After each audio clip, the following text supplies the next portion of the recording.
उसके बाद computer users and professionals. तो कंप्यूटर यूज़र्स में एंड यूज़र आता है हमारे पास, people who use a computer to obtain information. End user है जिसको इंटरनली कुछ नहीं पता कि मैंने एप्लीकेशन सॉफ्टवेयर के अंदर क्या कोडिंग की गई है, क्या इंस्ट्रक्शन लिखी गई हैं, ऑपरेटिंग सिस्टम में क्या कोडिंग की गई है, क्या इंस्ट्रक्शंस लिखी गई हैं, उसको इस चीज़ का कोई इल्म नहीं है, तो वो एंड यूज़र है। जिसको जस्ट इंटरफेस आता है, उसके अलावा उसको बैकएंड पे क्या वर्किंग हो रही है वो उससे कोई उसको कंसर्न नहीं होगा। तो कंप्यूटर प्रोफेशनल्स जो सॉफ्टवेयर वगैरह को बनाते हैं वो प्रोग्रामर्स हैं या सिस्टम एनालिस्ट है, जो देखते हैं कि जी हमने इसको किस तरह से क्या परफॉर्म करवाना है। कंप्यूटर ऑपरेशंस पर्सनल हैं। तो इसके बाद हमारे पास आते हैं next characteristics of computer.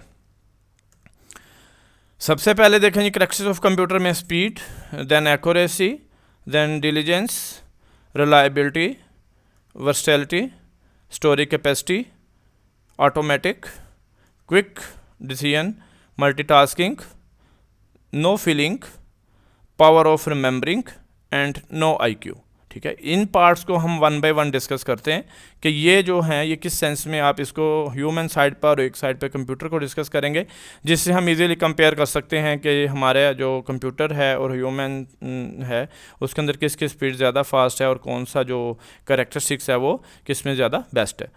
So first of all speed, computer are much faster to perform mathematical calculation than human. तो आप देखते हैं कि कोई कम्प्लेक्स मैथमेटिकल कैलकुलेशन अगर ह्यूमन साइड पे दी जाए तो उस पर हम टाइम लगाते हैं, कम्प्लेक्स कैलकुलेशन को कैलकुलेट करते हुए ज़्यादा टाइम लगता है। लेकिन वही अगर आप कंप्यूटर को देते हैं तो वो उसको काफ़ी स्पीड के साथ जो है वो उस टास्क को परफॉर्म कर देता है, उस कैलकुलेशन को परफॉर्म कर देता है। इसी तरह आप देखते हैं कोई भी मैथमेटिकल कैलकुलेशंस हैं या कोई आपके पास आप ये समझ लें कोई डाटा है, वो हमारे पास थाउजेंड्स की मकदार में डाटा है, तो हम उसको डिसेंडिंग ऑर्डर में सॉर्ट करना चाहते हैं या असेंडिंग ऑर्डर में सॉर्ट करना चाहते हैं। तो मैनुअली जब हम उसको रजिस्टर के ऊपर लिखते हैं तो ज़ाहिर बात है वो काफ़ी सारे रजिस्टर्स लगेंगे और उसके बाद उसको वन बाय वन मैनुअली जो है वो बीच में से फाइंड आउट करना कि कौन सा नंबर हाईएस्ट है कौन सा लो है, तो उसमें टाइम ज़्यादा लगेगा। लेकिन कंप्यूटर में क्या है कि जब आप डाटा को एंटर कर देते हैं तो सॉफ्टवेयर हमें फैसिलिटी प्रोवाइड करता है कि हम वहाँ पर उसको सिलेक्ट करते हैं और उसके बाद जस्ट डिसेंडिंग ऑर्डर में उसकी सॉर्टिंग करते हैं, तो वो साथ ही जो है वो सारे का सारा हाईएस्ट मार्क्स या हाईएस्ट नंबर को पहले शो करता है, उसके बाद लोएस्ट। फिर चाहे ये डाटा जो है 1000 में हो, चाहे ये 60,000 में हो, चाहे 80,000 में हो, जितनी भी मकदार हो, वो काफ़ी विद इन सेकंड्स जो है उसको काफ़ी ज़्यादा स्पीड के साथ परफॉर्म करता है। जैसे यहाँ लिखा हुआ माइक्रो सेकंड्स हैं और नैनो सेकंड्स के अंदर जो है उस चीज़ को परफॉर्म करता है। तो इसलिए जो है कंप्यूटर की स्पीड जो है वो कंपैरेटिवली ह्यूमन के निस्बत काफ़ी ज़्यादा फास्ट है। उसके बाद नेक्स्ट है एक्यूरेसी। एक्यूरेसी क्या है कि कंप्यूटर को जो भी हम प्रॉब्लम देते हैं वो उसको परफॉर्म करने के बाद जो रिज़ल्ट हमें प्रोड्यूस करता है वो एक्यूरेट होता है। कभी ऐसा नहीं हुआ आप कहेंगे 2 + 5 = 10, ऐसा नहीं कभी हुआ, वो हमेशा 7 ही देगा। 2 + 5 = 7। जितनी भी आप कम्प्लेक्स कैलकुलेशन देते हैं तब भी वो उसको एक्यूरेट रिजल्ट प्रोड्यूस करता है।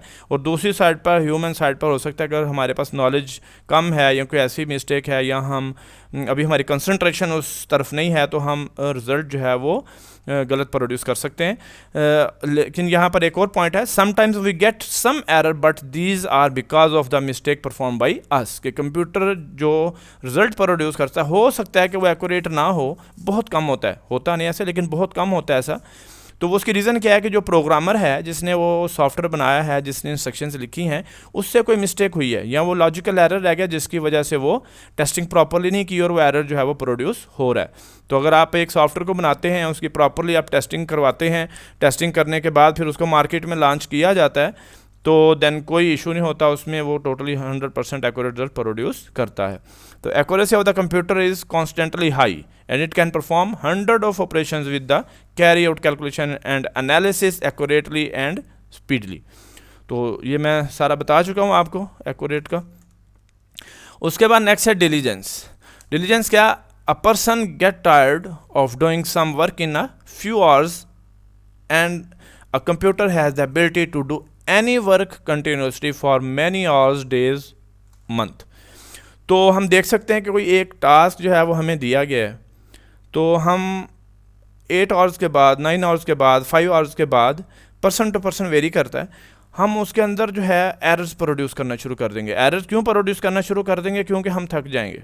ठीक है, हमें थकावट हो जाएगी, हमारी कंसंट्रेशन का लेवल वो नहीं रहेगा जो एक काम को स्टार्ट करते हुए था, जो फोकस हमारा एक काम को स्टार्ट करते हुए था वो अब नहीं रहेगा। तो जिसकी वजह से क्या होगा, एरर्स प्रोड्यूस होने शुरू हो जाएंगे या हम अपने काम को स्टॉप कर देंगे। On the other side computer को अगर आप देखते हैं तो उसमें ऐसा नहीं है, वो एक टास्क लेता है और उसके ऊपर काम शुरू कर देता है।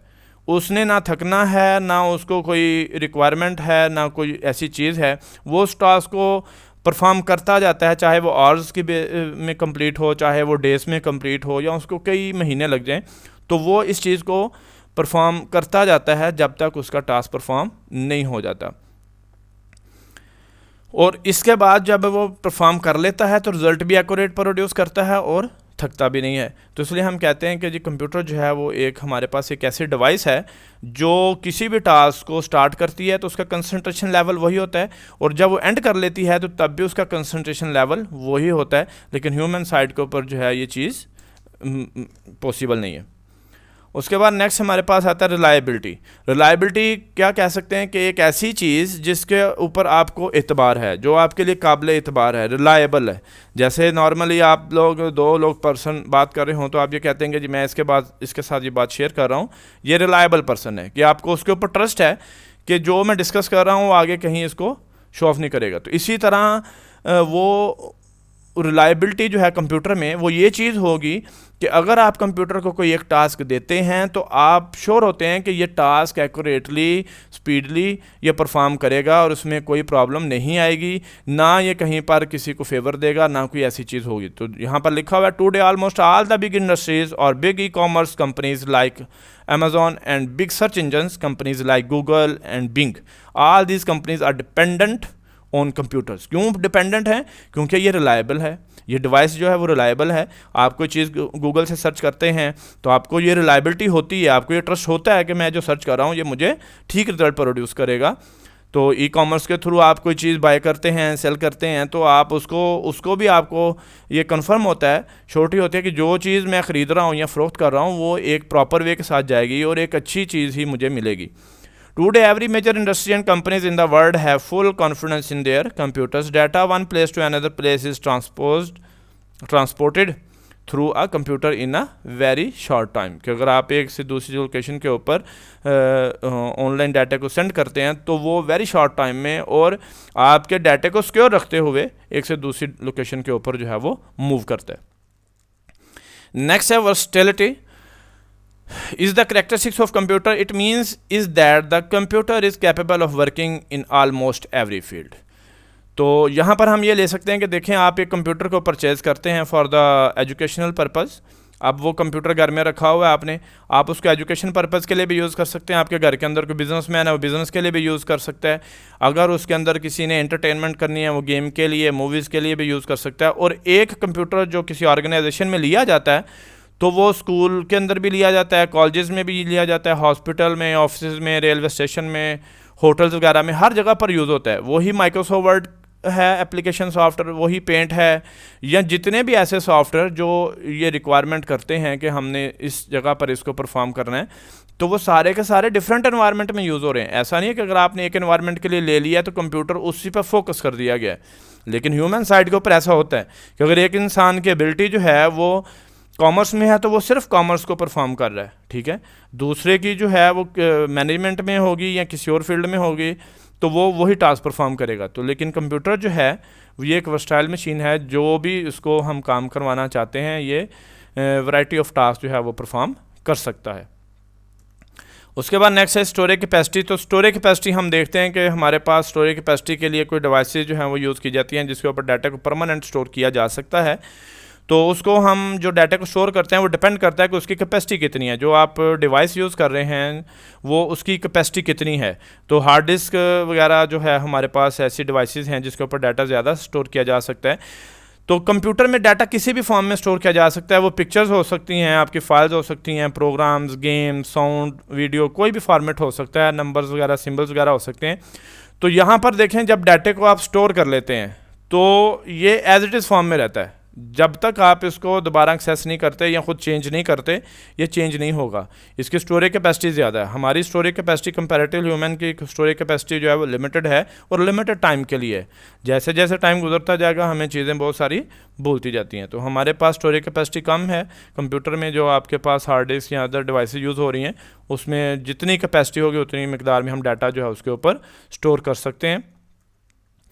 Automatic computer is an automatic machine because once started on a job they carry on until the job is finished without any human assistance। हाँ जी, कि आप अगर इसको कोई टास्क दे देते हैं, जैसे मैंने फॉर एग्जांपल कहा कि डाटे को आप सॉर्टिंग फॉर्म में करना चाहते हैं या आप कोई और टास्क जो है वो उसको परफॉर्म करवाने के लिए दे देते हैं और वो डाटा जो है वो हमारे पास लार्ज अमाउंट में है और उसके ऊपर उसको कुछ आवर्स लगेंगे, तो आप रिलैक्स होकर बैठते हैं क्योंकि वो ऑटोमेटिकली अकॉर्डिंग टू इंस्ट्रक्शन जो है वो परफॉर्म करता जाता है। तो इसलिए हम कहते हैं कि कंप्यूटर एक ऑटोमेटिक मशीन है जिसको आपने जो टास्क दे देना है, जो इंस्ट्रक्शन दे देनी है, उसने ऑटोमेटिकली उसको परफॉर्म करते जाना है जब तक वो जॉब जो है वो टास्क जो है वो ख़त्म नहीं हो जाता।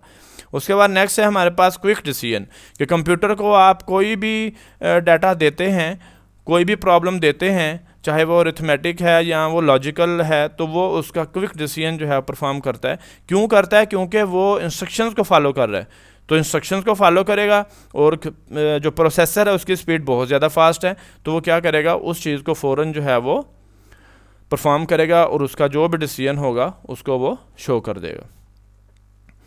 उसके बाद multitasking. Multitasking is also a very special feature of computers.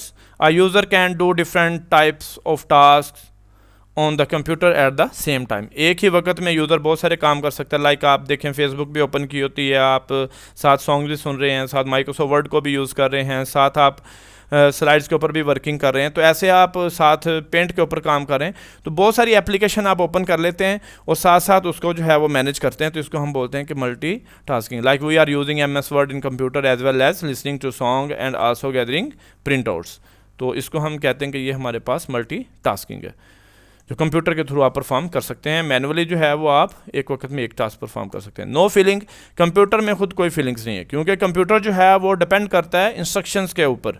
उसने इंस्ट्रक्शंस को देखना है तो उस इंस्ट्रक्शंस को फॉलो करते हुए उस डाटे के ऊपर जो परफॉर्म करेगा और उसके अंदर कोई फीलिंग्स नहीं है, कोई इमोशंस नहीं है। जैसे फॉर एग्जांपल कोई हम मेरिट लिस्ट बनाते हैं किसी भी एडमिशन की या कोई भी ऐसा डाटा है, तो कंप्यूटर ने इंस्ट्रक्शंस को फॉलो करना है और रिजल्ट प्रोड्यूस कर देना है, चाहे वो रिजल्ट हमारे लिए नेगेटिवली सेंस में हो या पॉजिटिवली हमारे लिए हो। तो कंप्यूटर के अंदर ये कोई इमोशंस या कोई ऐसी फीलिंग्स नहीं है कि कंप्यूटर उसको देखेगा कि ये मेरा भाई है या ये मेरा रिलेटिव है तो मैं इसके हक़ में ये डिसाइड कर दूँ या ये रिज़ल्ट इसके हक़ में प्रोड्यूस कर दूँ, ऐसा नहीं होगा। कंप्यूटर जो है वो हमेशा फीलिंग लेस एक्टिविटी परफॉर्म करता है और उसके अंदर जो है वो डिपेंड करता है कि क्या इंस्ट्रक्शंस दी गई हैं, उस इंस्ट्रक्शंस को फॉलो करेगा और जो भी रिजल्ट आएगा उसको वो प्रोड्यूस कर देगा। नेक्स्ट है power of remembering. Power of remembering mean कि लास्ट टाइम हमने डिस्कस किया था कि डाटे को स्टोर करता है। डाटे को स्टोर जब उसने कर लिया है उसके बाद आप इसको 6 माह के बाद, 1 साल के बाद, 10 साल के बाद भी अगर उस चीज़ को ओपन करते हैं तो वो डाटा आपको, वो जो इन्फॉर्मेशन या डाटा जो भी आपने स्टोर किया हुआ है वो एज इट इज़ फॉर्म में आपको मिलेगा। जिस फॉर्मेट में आपने वो डॉक्यूमेंट या वो मटेरियल स्टोर करवाया था वो चाहे 10 साल के बाद भी आप ओपन करेंगे उसमें एक डॉट भी है तो वो भी एज इट इज़ फॉर्म में आपको मिलेगा।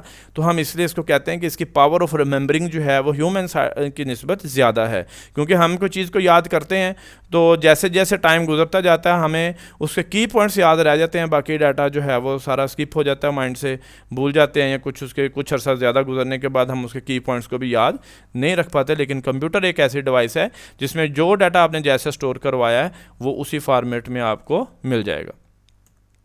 उसके बाद नेक्स्ट है नो IQ। इसमें एक मशीन है, खुद इसमें डिसीजन पावर नहीं है, ना इसमें कोई ऐसा IQ सिस्टम है कि ये खुद डिसाइड करे, तो इसलिए हम कहते हैं कि ये अकॉर्डिंग टू इंस्ट्रक्शंस ही परफॉर्म करता है। तो इसलिए जो है वो कंप्यूटर के अंदर कोई IQ नहीं है, ना ये विदाउट यूज़र कुछ परफॉर्म कर सकता है। अगर यूज़र नहीं होगा तो कंप्यूटर कुछ भी परफॉर्म नहीं कर सकता, क्योंकि कंप्यूटर एक मशीन है, इसके अंदर आपने ऑपरेटिंग सिस्टम इंस्टॉल कर दिया, एप्लीकेशन सॉफ्टवेयर इंस्टॉल कर दिया है, तो अब बेकार पड़ा हुआ है। जब तक यूज़र आके उसको ऑपरेट नहीं करेगा, यूज़र उसको डाटा नहीं देगा, यूज़र अपनी प्रॉब्लम नहीं उसको देगा, तब तक ये कुछ भी परफॉर्म नहीं करेगा। तो इससे हम कहते हैं कि इसके अंदर कोई ऐसा IQ नहीं है। So thank you. If you have any question तो अबव स्लाइड्स को देखें और कमेंट बिलो करें. Thank you.